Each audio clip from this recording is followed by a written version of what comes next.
hot squal tonight. Brand new Queen Snod to not Trintlaw, Mulchton och Mail. On an Oxen Squallowins, Kayachton, Squamish Ol, Ale, Tinsequatals. It's a good day, everyone. My name is Brandon. I come from the village known as Homolchton, better known as Capilano in the English language, down in North Vancouver. Proud of who I am, welcome you. Come from the Squamish Nation and all my relations. Here we have our pine pole tree, or pine pole lodge. This has the stickiest and the hardest sap when it dries up. It's very good for repairing our canoes, our paddles, or any kind of household items. Here we have our thimbleberries. This is the second berry to become ready during the springtime. These are very sweet. We'd mainly use our berries into tea since we didn't have sugar, honey, or anything. We can eat the berries itself as well as the shoots. It's just like preparing asparagus for dinner. Lil'wat elders would love to eat these with cured salmon eggs. The salmon berry. Very first berry to be ready during the springtime. You'll notice it has kind of a raspberry leaf to it. These are very high in content of water. We do love to eat them. Yarrow flowers. Yarrow is very good for the woman's reproductive system, mainly made into teas. We can also use it for any type of toothaches. We can also use the flower itself to make a nice yellow dye for our wool. We also have Labrador tea just right next to it. Very similar to chamomile tea. It helps you relax as well as helps you sleep. It's also very good for rheumatoid arthritis as well as cramping. It's a very good mosquito repellent, natural mosquito repellent, as well as it's good for eczema or psoriasis when you bathe in it.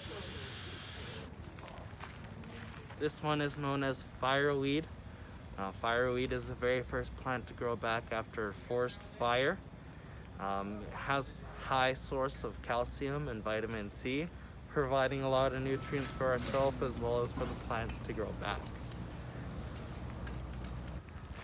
Lichen, also known as wolf's tail to us in the Squamish Nation, or even old man's beard.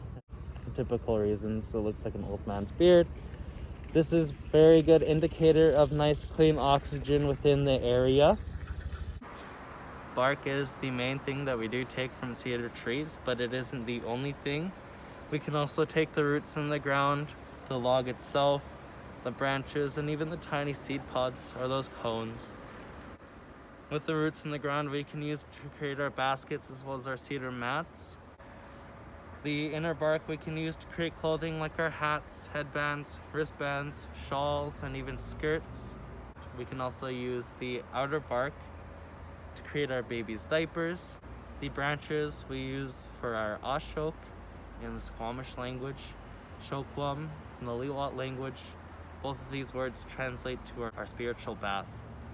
Waking up around 5:30, 6 in the morning, finding a nice glacial river, dunk yourself within that river, grabbing that branch, brushing yourself off from head to toe, relieves all the negative energy that's residing within your head, within your heart, as well as within your soul.